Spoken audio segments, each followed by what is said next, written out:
Buffs Nation, what is going on? Hopefully, you guys are having a wonderful, football Sunday. It's looking like, the Houston Texans are about to blow a lead to the Cincinnati Bengals, kind of keeping, no, man, keeping track of that from afar. We got the Cowboys later today. We got the Broncos tomorrow night, but we're here to talk college football. We're here to talk Buffs. I mean, there's a lot to talk about. So I am joined here by my good friend, who I love breaking down all our games with, Rawhide Media for you. Rawhide, what is up? How are you doing today, man? Oh man, I'm trying to get through it. I had a long night last night, but I think I'm refreshed and a little more calmer. So I think I'm good. How about you? And I'm doing great. Always after, man, those hard losses, man. They always just hit you right in the heart, man. But woke up, had a great day today. Went to I still got a friend in town, my friend Zane. So we went to the Buff, which is like one of the breakfast spots that Coach Prime first visited when he took the job here. So that he reviewed on YouTube. So we got a great, amazing breakfast. Tons of Buff fans there. Um, but man, we got a lot to talk about. Do you want to talk about the game first? Do you want to talk about how hilarious it is that Jimbo Fisher got fired after a 51-10 victory? Where do you want to start with this, man? Bro, hey, I'm gonna let you steer this boat, and I'm just gonna be in on the rise. So I'll let you wherever you want to go with it. All right. Well, let's start with Texas A&M because we know Buffs fans in the chat, man. They're gonna want to be talking about the game. They're gonna want to be talking about recruiting, all that. So, I mean, let's start off with this, man. The life of Jimbo Fisher right now. Eric and I were talking a little bit on Twitter. Um, man, I wish I. Congratulations to Jimbo Fisher, man. You made it.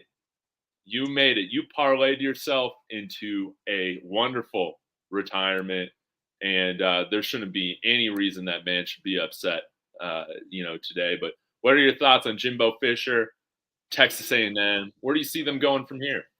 Hey, Jimbo straight fleeced Texas A&M. You know what I'm saying? I had been talking about Jimbo for years now since he's been there, and unfortunately, saying, well, unfortunate for the university, fortunate for Jimbo, bro, he got paid. But let's be honest about it. Jimbo hadn't, he rode Jameis Winston back to a national championship, and I know it's more to it than just one player. So I'm not totally discrediting that, but uh, and he had a lot of good seasons there at Florida State. I mean, one, two. He had 2 seasons that he didn't win double digits. All the rest of them, it was double digit winning seasons. So, he built up his following. Everybody in that moment thought he was some of the best. A Nick Saban disciple. But be straight up out, it's something. There is a problem with Texas A&M and their culture, and they're just not going to. They're not going to be what the fans want them to be. And I Money also don't say fix this. culture. It don't, bro. And when Texas entered into the SEC, they lost their recruiting advantage as far as saying we're the only Texas team in the SEC. Because Texas A&M didn't like that move. They was trying to push. They was trying not to allow the University of Texas into the SEC. And what a lot of people don't know is also there was a unsaid rule in the SEC says that they won't have more than one school that's in the same state. I know a Yes. lot of people are gonna say Mississippi State and Ole Miss, but they've been there from almost since day one. So Texas didn't like that move. But anyway, I said a whole lot to say, man, that's a sinking ship at Texas A&M, and you got to work hard to overcome that culture. I mean, on a light note, bro, they don't even have women cheerleaders really. So what do you expect from that? Dude, man, like I said, man, I don't think it's I don't think anything will happen between Coach Prime and Texas A&M. Oh no, oh I think no. Texas A&M, they're going to go after one of these big time established college football coaches right now. I honestly feel like Dan Lanning. I think he would be a good fit there, but um, I think definitely, Coach Prime will say, if I'm even going to consider doing even listening to y'all got to get rid of the male yell leaders. That's got to be number one. And the second thing that goes got to be the midnight yell. But I don't know, man. I think that would be a huge get for them. Or that Duke coach, I've seen his name, Mike Elko. Is that his name? That could be interesting, but I think you're already seeing the decommits happen from Texas A&M, and you're going to see a ton of guys hop in the transfer portal over the next 30 days or whatever it is. So hopefully there's opportunity for us to snag a few of those guys, whether it's through high school recruiting or through the transfer portal. I think that there will be turnover just like there is with any new regime coming in there. And hopefully this bodes well for the Buffs to get some players, right? Them in Michigan State. Hopefully we can grab a few of those guys. Mm-hmm. Hey, bro, I wouldn't be surprised if Sean Lewis' name doesn't come up for that job. I wouldn't be surprised. So? You think so? I was thinking more of him for Boise State. No, I mean, he could go to Boise. I mean, Boise State could be an option, but don't be surprised, man. I'm telling you, not you, I'm just people in general. Bro, we watch Colorado, and a lot of folks are down on Sean Lewis, but from a national perspective, they ain't down on Sean Lewis as much as some of the people that watch Colorado football. You know what I mean? They ain't watching it in detail as a lot of Colorado fans do. But man, he's still well respected. And in addition to that, if you go out after a big coach, you're gonna have to give him a Jimbo similar type of contract. You could pay Sean Lewis, $3, $4, $5 million. You just dropped $77 million. You see what I'm saying? So you got to drop a few more million for a new guy. So you can get Sean Lewis, bro, a coach like that. Now I ain't saying it's gonna happen, but don't be surprised if you hear his name. Man, just insane. Just insane to think about how it's just not even an issue, man, with them biting the bullet on that thing, man. It is just mind blowing, and it's going to be very entertaining to see where they move on from here. Of course, we've seen this morning Winston Watkins decommitting, saying that he'll still keep Colorado in his top whatever schools. Talon Chandler, our interior lineman, this was one thing I was expecting, not expecting to happen, but it definitely could be a possibility. Is just with him now getting a crystal ball to go to Mizzou, with him being so tied to Bill O'Boyle and looking like he's on his way out. That was something that was on my mind as seeing a possibility of that happening. But man, this stuff happens, and I'm not going to be one of those guys that talks bad about these kids for committing and decommitting anything like that. We see it happen all the time with other schools, and I think it's ridiculous when we got grown men tweeting at these guys, saying, "What the heck are you doing?" and whatnot, man. I'm not going to make too much of a big deal about it. I think we'll get other good players to come in here. Any thoughts right now with what's going on with some of the decommitment for rumors of decommitments happening with CU so far this weekend?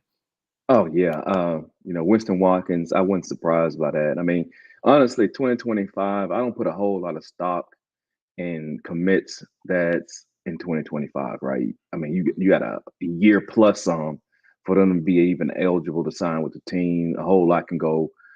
Man, that's just too much time. So I don't put a whole lot of stock. When he originally committed, I like it's good. It looks good, but I wouldn't have banked it. You know what I'm saying? Now Talon Chandler worries me. I don't think he has officially decommitted, has he? They just crystal balled him.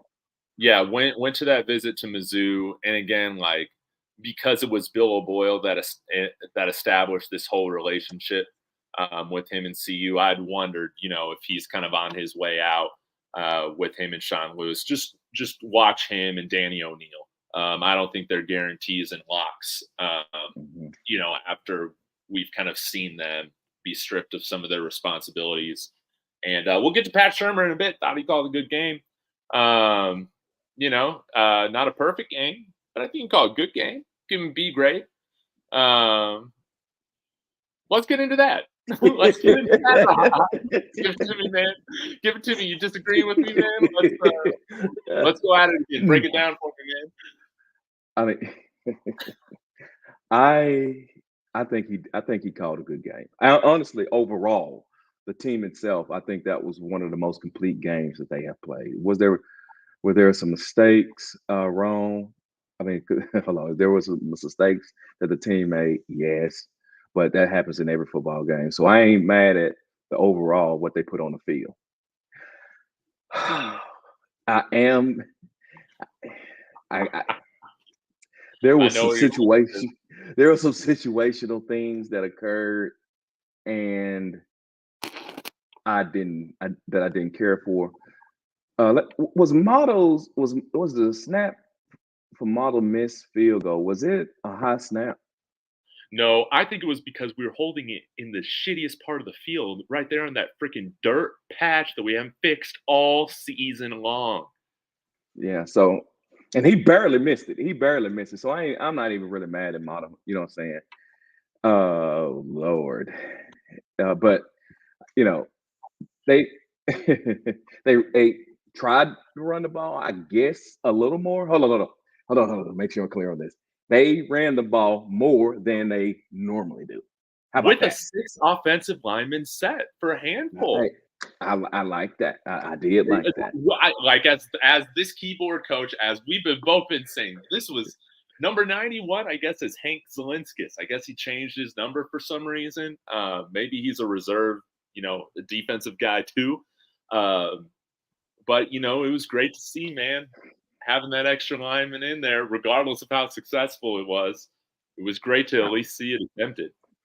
Right. I mean, they finally figured out how to put an extra offensive lineman in there after 10 games. But I'm not gonna get started. I'm not gonna get started. I get it. I get it. I get it. It just really bothers me. But and the offensive line actually performed better than normal. Imagine Now, that. imagine that. Imagine that. Imagine We got that. to average, dude. We got to average. That's what I would say. Oh, okay. Okay, put it on a scale of 0 to 10. Did we make a 5? Were we at a 4? Where were we at? Is this scale based on what the offensive line been doing, or just overall? How do I grade overall good offensive line? Yeah, overall good offensive line. Oh, they still was about a 3.5, 4. They still was bad, but David, hold on, think about this, bro. Think about this. See, you already got me started. See, David, uh, bro, you do. We would agree that if we was watching, when you watch the Cowboys, right? And if they give up 4 sacks, we're gonna say that offensive line is not performing very well. Right. We would say that, right? Yes. There we go. See, and that's where we go. But if you gave me a scale on the Colorado offensive line and how they perform all season, 10 being good, 1 being bad, I would grade them a 7, 8. No, shoot. Hey, Yeah. hey, imagine that, man. Imagine that. Again, this is where I thought this is what we saw yesterday, man. That was kind of the line play I was expecting from our line most of the year. That's kind of what I was expecting. And the fact that it's a 7 on the year, but you said, holistically, you're comparing to greater college football, it's a 3.5. It just is what it is. Yeah, but I don't. But I put it to you like this: if that offensive line had to perform, see, this is what I agree with you 100%. What I saw in that game is what I would have saw in the beginning of the season, and they would have gradually gotten better. You see what I'm saying? So that's what I was kind of looking for, and that didn't happen. So this is where we stand right now. We got 2 scales. We got the Colorado Buffalo scale, and then we got how you kind of look at offensive line. All you know, what I'm saying. I think one of the guys in the comments, I think Law Dog, I think he was an offensive lineman. But hey, if he gave up 3 sacks, now guess what? He played trash. I'm just saying, if that's what he did, it is what it is.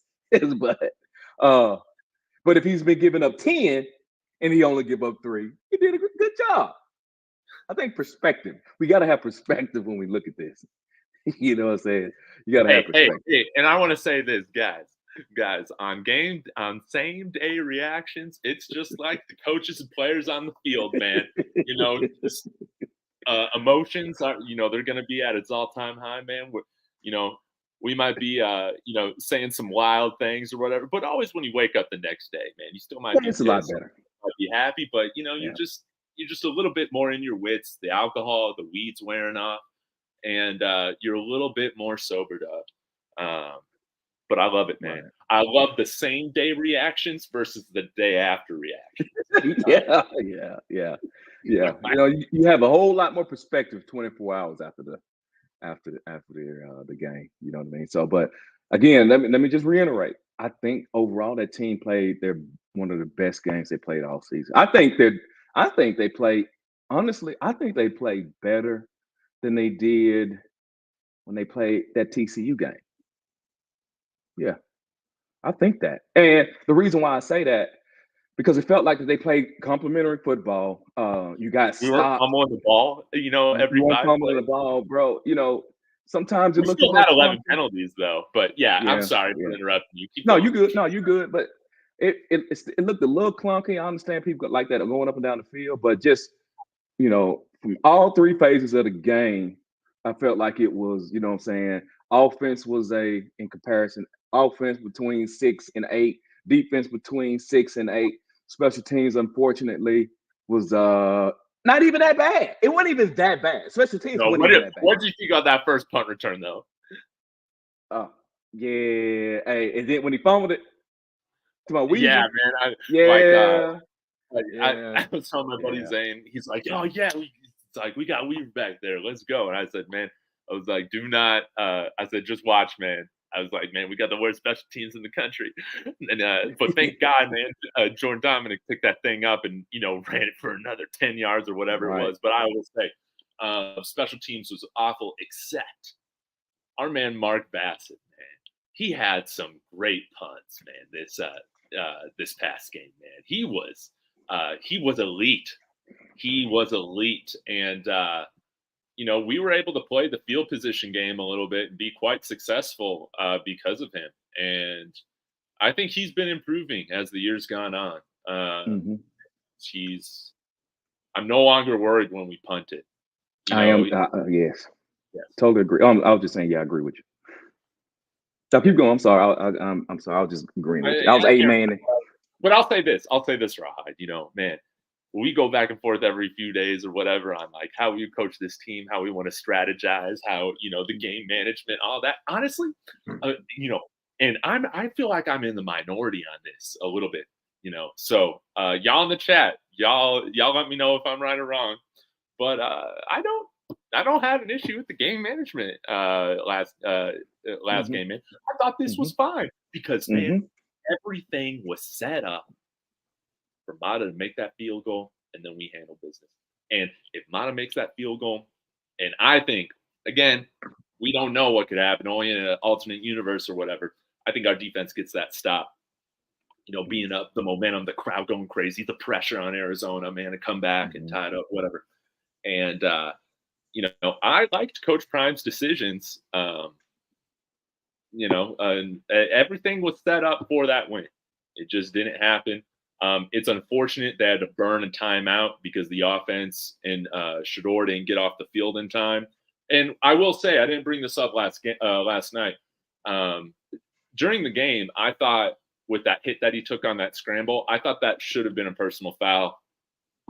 And I understand why he was all mad about it. I guess Lexi was telling me that in the presser, Shedeur said that he had like a migraine or something after that hit. I mean, he didn't see the field afterwards, which is a bummer. But I didn't really have an issue with how the game was called. There wasn't any glaring game management miscues or anything like that. Now, people saying for you to go for it on 4th and 7, again, Mata has been great this year. He's missed that 150 whatever, but he's hit multiple field goals from longer distances at Folsom earlier this year. I didn't have an issue. He had the leg to make it. was just about 6 inches to right. So give me your thoughts on game management. Oh Lord. Game management. I mean, there was a Some few of the third and plays one that, calls were whack. yeah. Like, I don't want to sit here and kind of pick him apart. I think it was better than what we've seen previous games, right? I do question, I question a few play calls as far as the 3rd and 1 that when he was under center. Now, yeah. I do question that, but again, all coaches, no one's perfect. So I'm trying to come from that perspective. Nobody's perfect. People tend, what I'm saying, they don't always call the right calls. And if they had completed that pass, which he rolled out and he and he just killed half of the field. But anyway, it's neither here nor there. I'm just saying if you was gonna throw the ball, I would have much preferred him to do what he normally do in shotgun and have the whole field, but they chose to go on the center. And, if I'd have went on the center in that play, I would have handed the ball off because you ran it for 8 yards, 1 yard, and then you said I pass. Rawhide, tell me, when Shador was under center for like those few plays, was it mainly play action? Did we ever hand the ball off while he was under center? I'm trying to remember. I thought they handed the ball off right before that play. He was on the center back to back. Oh, okay. And then we gained like 1 yard, and then we did the play action. But I thought, when we were doing play action there, I thought that, oh, well, if this doesn't work, we'll just go for it here on 4th. I was expecting them to go for it, but again, I didn't have a huge issue with them not with the way Mark Bassett was punting. Didn't have an issue. Yeah, right. Yeah. And I agree with that. I guess the reason why I wanted them to run it there because I was thinking kind of like you were thinking they'll go for it on 4th down. They would have gained. Honestly, if he had handed the ball off, he would have easily got the 1st down. It was there to be had. But if not, right, he had got half a yard. Now it's 4th and inches. You see what I'm saying? So your decisions are different at that point. So I just, I ain't gonna knock. I mean, again, I'm not gonna nitpick him to death. I would like to see him choose something different there. And if that's really all the negative I got to say about it, that says how well they did in comparison to previous games. Yeah, no doubt, no doubt, and yeah, I think again, I think if we don't extend some of those drives for Arizona in the first half because of those penalties, which were, in my opinion, questionable and BS. This very well could be a different game. But again, with the schedule that we've had, I think we're 1-6 against ranked opponents this year. The margins are just so thin, and it's like these little things, how you execute with in a finite group of 4 or 5 plays really determine the outcome of the game. And that's what you see here. The margins are razor thin when there is no talent advantage outside of who we got at quarterback versus what they had. Because I thought we did a good job at limiting Noah Fafita. He was somebody that is very dangerous outside the pocket. He did not have a good game. He was throwing inaccurate balls all over the place. And that 6'5" wide receiver they got, man, he was just making incredible catches up in the air. That man just needed to throw it within a 5-yard vicinity, and he was snatching it out of the air. He had a great game, and sometimes, man, they just make really good plays, and they made a few more really good plays than we made. But we made some good plays, man. Jimmy Horton had a great catch, man. He had a great touchdown. He had a great catch. Hey, honestly, when he caught that ball, I actually thought that was Travis. And then I looked, oh, that was Jimmy Horn. I see Jimmy Horn caught that ball. You know what I'm saying? Hey, he did good. He did well. I'm happy. Hey, he'll catch that ball, right? But when they just it's the easy one. Yeah, exactly. So I'm happy for him. I'm happy for Jimmy. Now I will say, Zay Weaver, man, he brought. Man, it's too bad he couldn't get that really tough touchdown catch there at the end. That was a tough catch to make.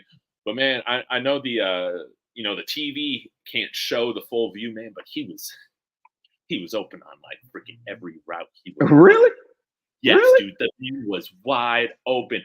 And there were some times where like Shador just kind of he had to navigate around the pocket, quite a bit. Hmm. And Hmm. he would like miss those windows, as he's kind of like moving around. So there's nothing you can really do about it. But if we can continue to build that O line, improve for next year, man, those guys are going to be open. I know Zay won't be with us next year, sadly. What draft pick do you think Zay's going to be? Like, what round? You got any idea? Maybe fourth rounder. You think so? Yeah, probably fourth rounder. Let's bet on this. I'll bet round 3. You're going to bet round 4. That's like, and we can decide what we're going to bet on. Okay, that's fine. Yeah, that's fine. Yeah. He shows heck ain't going first round, but yeah, I'm thinking too old to go first round. I feel like only the 21-year-olds go in the first round at this point. Yeah, I think he's a fourth rounder. But because the deal is, who he reminds me of? He reminds me of Josh Reynolds. That's what he reminds me. I know a lot of people probably not really familiar with Josh Reynolds. I think he's on Detroit team right now. He played at Texas A&M. I mean, honestly, they could look like they could be brothers, but he reminds me a lot of Josh Reynolds. And Josh Reynolds kind of had that the season as he's having. So I would I'm banking on fourth round. I mean, third round, you could be right on third round. I mean, fourth and third ain't a whole big difference, but yeah, it's just that he don't do anything just so exceptionally well. You know what I'm saying? He's good at being a wide receiver. He just, he don't have just extreme speed. You know what I'm saying? He ain't jumping out the building. He doesn't have the body type, a massive body type. He ain't got a whole lot of quick deals, and which is none of these are bad. What I'm talking about is what usually tips wide receivers over to the first and second, sometimes third round. That in just my opinion. Yeah, no doubt. We got a super chat here from East Coast Kev, and let's go ahead and talk about this. Thank you so much for the $10 super chat. That's very kind of you and keeps us going. I appreciate it. In regards to Prime leaving, let's be honest. He's a mercenary. Always has been. Don't believe me? Just look at his career. Whether baseball or football, he's never stayed in one place. Nice show. Thank you. Yeah, let's break this down and let's talk about this a little bit. I think this is totally valid. When I was in Texas, seeing family a couple weeks ago, Lexi's Uncle John, he's a big 49ers fan. And he was saying, man, Deion was always saying that you'd never go to Dallas Cowboys. And then you know what happens, man. He goes to the Dallas Cowboys. And, I think that it's true. He doesn't ever stick in a place for too long. But, again, I don't see him leaving this year. I think he's comfortable. I think he's happy. And definitely I don't think Texas A&M's in the mix right now because you're not going to break up this whole family thing since, Shiloh's used up his transfers and whatnot. And again, culturally, it's just how could you pair prime time with like the cringiest, cultiest fan base, in college? It's just not a good fit. But I think this is something where, there might be other opportunities here in the future. Who am I to say? But I think right now, some people might get mad saying this, but we've seen at this next level of college football, he's not quite there yet with managing the games yet. So I would not call him a mercenary at this level yet. Do I think he'll get there? As being one of the best coaches in college football, I think so. But again, if you got unlimited money right now, as Texas A&M is, for instance, I don't see why you don't go find somebody like Mike Elko or Dan Lanning instead.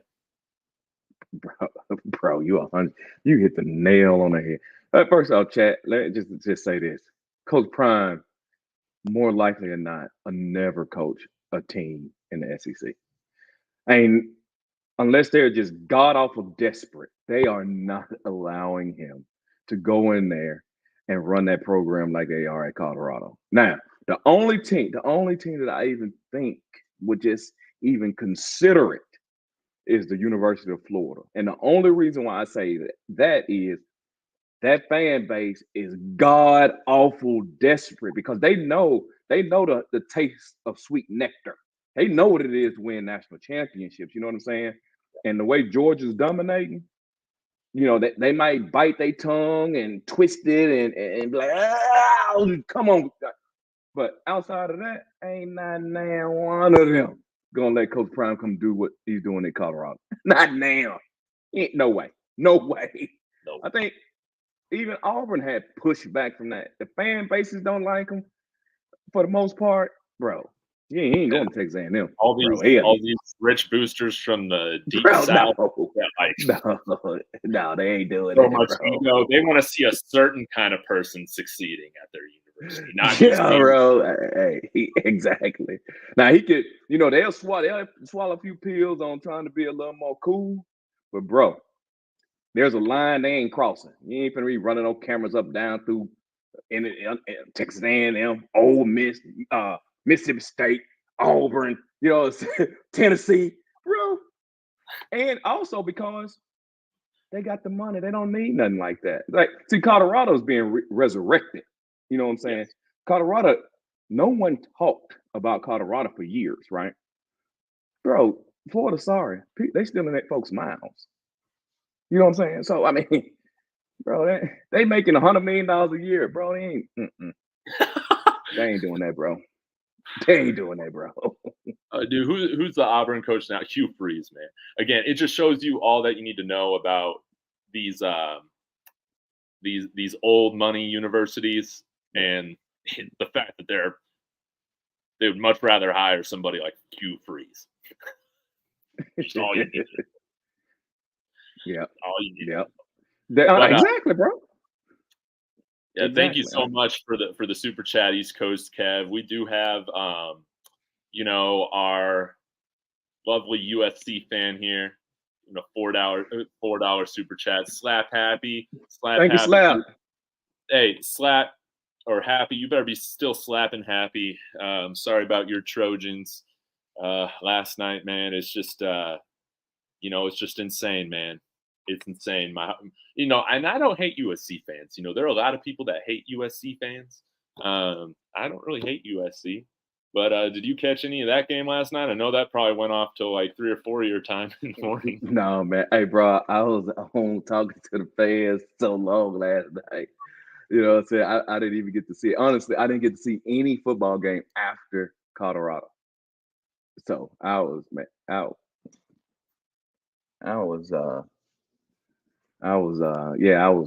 occupied. Man, what is that? What is his picture? Oh. Dude, I know. I always thought it was like a butt. And it always like threw me off, I don't know what that is in the background.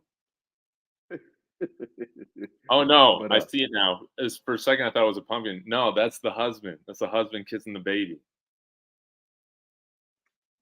That's the daddy kissing the baby. Oh, is it? Okay. That bro right there. Hey, I'm sorry. I'm sorry for completely missing what your profile picture was and probably ruining it. I'm really sorry. I did not mean to do that. Oh, hey, look, he lost me on that. He said Mata is not a what? Hey, let's talk about the kicking game. Let's talk about the kicking game because here are my priorities. Here are my priorities for the offseason. Right. Let's talk about this. My priorities for the offseason. Number 1, find an offensive coordinator. Number 2, find an offensive line coach that actually coaches at this level and has a track record doing it. Number 3, kicker. We need somebody to kick it through the end zone every single time, to be consistent, that can make those long field goals. And number 4, Jordan Seaton. Those are my top 4 priorities.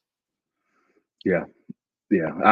Honestly, I don't disagree with any of them. They do need to go and recruit. I was looking at their offers. I didn't even see a kicker offered. No, we need that guy who's got that offer from BYU, right? Like, let's just go get that guy. You want to live in Provo or you want to live in Boulder? Yeah, I'll take Boulder. I'll take I guess all it this. depends if you're LDS or not. But if he's not LDS, I think we got a shot. I don't think he is. I don't think he is, but you're right. They need to go get a kicker, bro. Just why is that?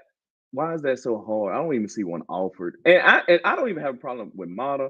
I got a problem with. Come I mean, Thielen, man, he's a little inconsistent, but he has gotten better.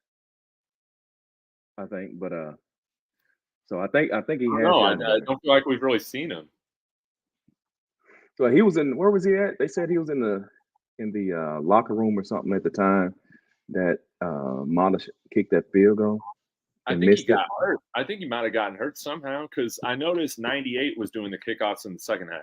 That guy who Mhm. kicked it out of bounds a couple times against which school was it? I can't remember. But he was back there and he kicked him through the end zone. And I was like, thank you. Thank you. Thank you. Thank Mhm. you. Mhm. Well, I really wasn't just talking about this game. I'm just talking about Feely overall, period, since the very beginning of the season. But oh, I agree. Also agree trying to get a Seaton. That would be a nice addition. I am getting kind of concerned with recruiting. I'm not sure what's the story out on Colorado is because I'm sure a lot of uh, kids, oh, I shouldn't say, a lot of young men are asking those players that's in the program, and I am very interested to know what the real is. How do they really feel about it? You know what I'm saying? And how this season went. I want to know so bad. Yeah. Because I think there's a lot to be excited about, obviously, and I think Cover Two Harmony brings this up. Coach Prime's learning. He's learning more of the game management. I think he got better this past week. There's no doubt about it. I felt like he got better this week. But there is, now with Pat Shermer coming in the fold, and then there's questions of big time graduate guys that we brought in here that we haven't seen play. Such a smoke. I mean, he tweeted out something on Friday. He's like, man, it just sucks that I was never able to show what I got. And I mean, this is a guy who rushed for 1,000 yards in the SEC. And yeah, there's some uncertainty for sure. There is some uncertainty, especially until we know who's going to be next on the coaching staff. Think Pat Shermer is going to stick around? As OC, you think he'll go back to analyst? Yeah, I don't think he wants to because he was already living there. So I Yeah, mean, he just get back involved. I don't think he has any intentions of being a OC. He don't come off like he a college football guy no more. No, yeah. he don't want that grind. He don't want that grind, bro. He didn't. He don't No, want he's that. chilling with Mike Zimmer. That's what Yeah, I think. yeah, Um, bro. let's talk about Cormani, man. You didn't hear much or see much from him last game, and that's a great thing. He was playing great coverage. I think he got in there for a couple tackles. He might have had one missed tackle on one of those long Coleman runs, but that guy was stiff arming everybody on that run. I think he might have stiff armed and broken every secondary, attempt to tackle on that play. But man, it was great to see Cormani start, from start to finish, and also not see a ton of guys being swapped out in the secondary too. Like I like that they just start Cormani, they let him do his thing, and I'm very happy for him. I think he played really well. Right, right. I don't have anything negative to say about Cormani. I think he played well. It's funny. It's funny how he's all of a sudden playing now. I wonder. Makes me wonder: is there talk or is the whispers going around? And he's like, man, let me put this dude on the field. I know they said that he's improved because the example they use that he would have never ran with those guys, and now he's doing that and referring to his growth. I hear you. I just really, I'd also like to know how Kermani truly feels about this season. But yeah, he played. He played well. He did. He played well. Yeah, Yeah. yeah, I definitely do. We got another super chat from East Coast Kev again. Thank you so much. He says Prime's going to finish the mission first, no doubt. That's my hope. Then I can see him Atlanta, Vegas, Washington, Houston. Are we talking about the NFL? He's going to go somewhere desolate and build just like Colorado. Love Prime. He'll get it right. Again, we've talked about this a little bit in the past, Rawhide. I don't really see Coach Prime going to the NFL. I feel like he's more built for college football. But if Al Davis was alive, I could have seen the Raiders as a possibility. Now, with the Tom Brady connection, maybe something crazy happens here in a couple years or whatever, with Vegas, and they just bring in the whole family, man. They draft Shador, draft Shiloh, draft a bunch of players from CU. They bring in Byron Leftwich as an offensive coordinator if he's here, and then just why not? But any other thoughts? I've never seen him coaching Dallas Cowboys, or Houston seems to be on the right track right now. Yeah, I don't. Yeah, he's not gonna. I don't think he can. He'll do well. I don't think he even wants any part of the NFL. That's a different type of animal you got to fight. And honestly, I think this Power Five is the Power Five of today is real close to NFL. And the things that he don't like about the NFL, he's having to deal with some of that even in the Power Five. There is some appeasing that has to be going on and swallowing of a lot of things that you don't necessarily care for. And if people don't believe what I'm saying, y'all need to go look at the history of Nick Saban and him coaching at Alabama. He didn't have to swallow some of the things and how he feels. You know what I'm saying? Because it ain't the same as it was back in the day. So no to the NFL. Yeah. Yeah, I think so too. Well, I think we got a good thing going on here, man. Jay Brown saying the future is bright, period. Stop being so negative. Man, again, if I had to give an A right now, or give a grade right now, Rahai, for this season, it's an A. It's an A. I can't give an A plus because right now we're not bowl eligible, but I'm giving it an A. Yeah, and in my opinion, if it's anything less than that, y'all lack context. I know, bro. I know, bro. I totally agree with you, Dave. I don't even know what he mean by being negative. I don't even think we said anything that is negative. What I'm saying is, maybe it's last night. Maybe that's what it is. I think I even said last night. I gave him an A+ overall. The program, the building of the program. I gave Coach Prime an A+. I think he's doing a heck of a job as far as program building. Hey, most viewed team in college football. On the tips of tongues of all coaches, all media types, and recruits, right? Showing and expressing some of the good players that he has, like his Shedeur Sanders and Travis Hunter. Bro, how can that not be an A+? The recruiting's gonna fall in line, man. I think. I'm not too stressed about the recruiting, even with the news. There's going to be a ton of things that change over the next month and a half, 2 months, for a ton of schools. And when you're in the running for these 4 or 5 star guys, I mean, stuff just seems to happen all the time, man. I'm not. It just seems to be part of the business. But yeah, it is. I will say, man, as long as I think the transfer portal period and the recruiting period, and as long as we're not bringing in Jimbo Fisher in here as our offensive coordinator. I have serious expectations for us in the Big 12. Next year, and man, I'm excited too because, again, I think this Utah game here in a couple of weeks, it's going to be a great litmus test, or it's going to give us a great grid on kind of where we're at in the Big 12 and where we have to go. Because I think Utah is going to be one of the better programs in the conference next year. I think they will have better quarterback play. But, man, Washington State, man, they're on a nosedive right now, man. So who's to say if we win against Washington State, maybe we come out against Utah as that more motivated team, man, and get bowl eligible. I guess we could still be bowl eligible with 5 wins, but that's not nearly as fun and satisfying. But hey, I won't ever say no. Believe me, no bowl wins since 2004. I ain't ever gonna say no to a bowl opportunity. Facts. You need to be, as even Rob said, you go to a bowl, you get to practice longer, and that's a good point. You know what I'm saying? So that's added practice time and evaluation time. So I agree with that. You need to get to a bowl. They really need to get to a bowl.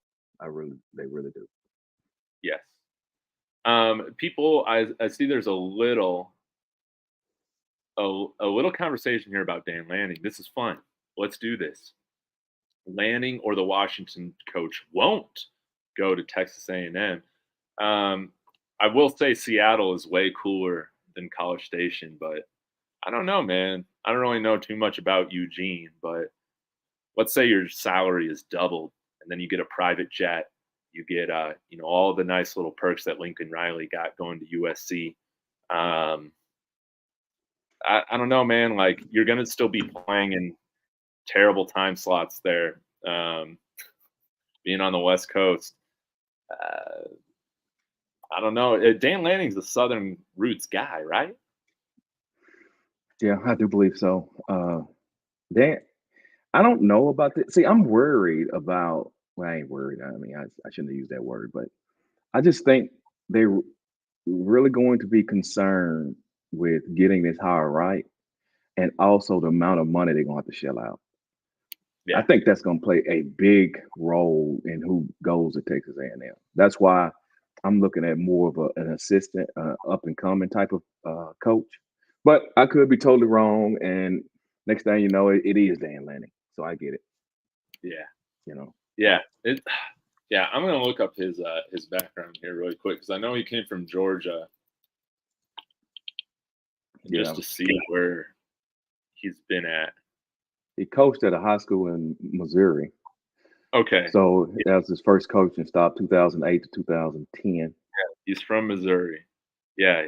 Pittsburgh, GA. Arizona State, GA. Arizona State. What's an RC? Do what? 2013, he was RC. I don't even know what RC is. Recruiting coordinator. Oh, recruiting coordinator. Yeah, that makes sense. Same Houston State, Alabama, Memphis, Georgia, Oregon. I mean, he does have a lot of Southern roots, and he does look like a good old boy. So that's how it could all work out. He's got that good old boy face. Oh. But yeah, so Coach, can we get a flea flicker, a hook and ladder?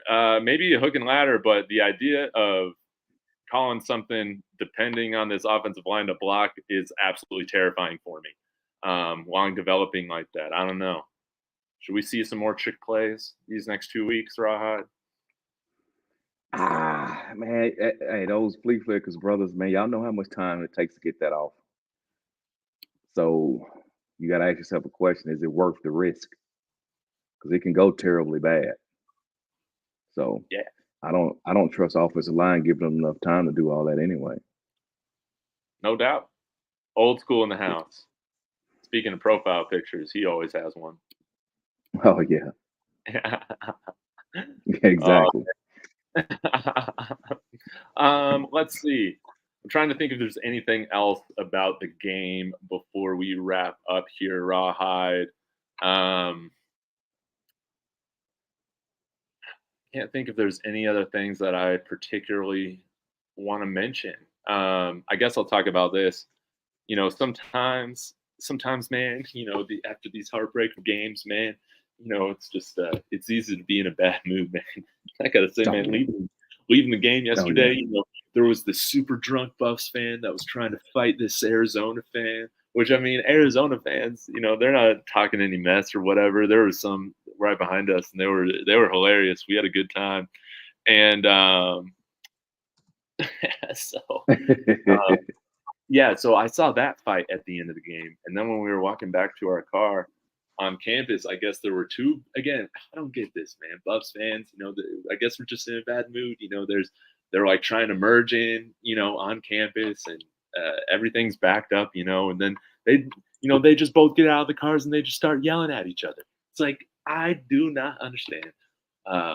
Maybe that's the alcohol just flowing, through people. But man, even online, I just felt like everybody was in a bad and sad mood, and that happens, man. When you win one, that man, I really felt like it was a win. Being on campus, it felt like it was a win. I tried to text you this, Rod. I don't think it went through just because of the number of people, on campus with the cell service. But I met Rick George yesterday. Oh, okay, okay. The AD. and I got to talk with him for a little bit. He used to work for the Texas Rangers too, so he had Mm-hmm. a little Buffs pin on and a Texas Rangers pin on. But I didn't tell him that I hate baseball. Did not tell him that. And that was pretty cool. I met from the DMVR tailgate. I met a few of the other viewers, which was a lot of fun. So, um, one of the guys, Steve, came from Springdale, Arkansas, which is Oh, where I really? also, and he was saying, I think he was in the Navy, and he was saying how he found out about CU's national championship in 1990 with them winning the Orange Bowl over Notre Dame. Through, I guess, like it wasn't like Morse code, but I guess he was on like a submarine or whatever, and they raised the submarine to get some sort of Mhm. radio signal so they could have the results of the game sent into them. I thought that was kind of a cool story. It would terrify me to live on a submarine. Absolutely terrify me. Um, I'm right there with you. I'm right there with you. uh, Right there with you. but yeah, I guess any last talking points or anything that you wanted to Well, really uh, wrap up? no, I think a lot of people have been preaching patience, and I get that, and that's what we all need. And again, I'll say, I just want to reiterate, I think he has done a great job overall. You know what I mean? So I don't think people need to necessarily hang their heads. You know, granted, you don't like to lose, but on Monday we should all have this kind of washed out and on to the next. We just hope that he can continue to build and grab the type of players that's needed, right, to make this program successful. Yes, no doubt. No doubt. Well, y'all, thanks for tuning in. It's always great to chat Buffs football, college football with y'all every Facts. day. Yeah, and Rawhide, man, thanks for always being. I got to say this. I did not mention Giggity to Rick George that I wanted to be the PA announcer, but I will make myself known. Also got a follow from Darian Hagan this morning on Twitter, so that was really Mm. cool. Um, one of the greats for CU, national champion, all that, and so I gave him a follow back. That was cool to do. But yeah, overall great day. Rawhide, always appreciate you hopping on here talking with me. It's my favorite No, time of man, the week. hey, I appreciate you, bro. I really do. You know what I'm saying? I try to keep it tempered. You know what I'm saying? Keep it down, but I do appreciate it, man. Hey, Man, for looking out for viewers, little old me. You know what I'm saying? Little old me, bro. You looking out for little old me. man, I gotta say, viewers. Rawhide and I talked on the phone, and I don't think I've ever talked with anybody on the phone this long before. We talked for doggone near 3 hours on Thursday night, just chopping it up on the phone. That was a lot of fun, man. We were just cracking Uh, each other up the whole time, man. That was great. facts, facts, facts. Oh, facts. Oh, hey guys, let me tell y'all. If y'all watch horror movies, all right, there is scene. When the cabin's always in the woods and somebody walk up and knock on the door. That's true. That Dave has informed me that is true. People actually do that. That's not anything made up. I I was blown away by that story. I didn't know people actually did that. So, hey, if you watch the horror movie, you see that, you're like, man, don't nobody really walk up to folks' house in the cabin and knock on the door, bro. That happens, bro. That happens. Mountain people got their own way of living, and just do your research before you stay somewhere. Sometimes I learn things the hard way, but that's a story for another day. Appreciate you as always, Rawhide. Tell the viewers what you got going on later tonight in this week that people can be looking forward to. Well, as always, we'll do our Monday night or day noon quarterbacking, and so we'll finally put this game to rest on tomorrow. Watch a little NFL tonight, and that's pretty much all I got going on. We'll get into that the next game, and and keep an eye close on recruiting and see how this is going to pan out and how this team is going to be built. No doubt. No doubt. Well, y'all be sure to tune into my show tomorrow with Colin Moore from Life in Football. He's actually going to be interviewing me for story time this time, and I haven't shared all my stories. I got a few other stories to share on Monday. Just gotta tease that a little bit. So be sure to tune into that tomorrow. I'll catch y'all later. Appreciate you guys as always. Hit that like on the way out, and as always, go Buffs. Go Buffs.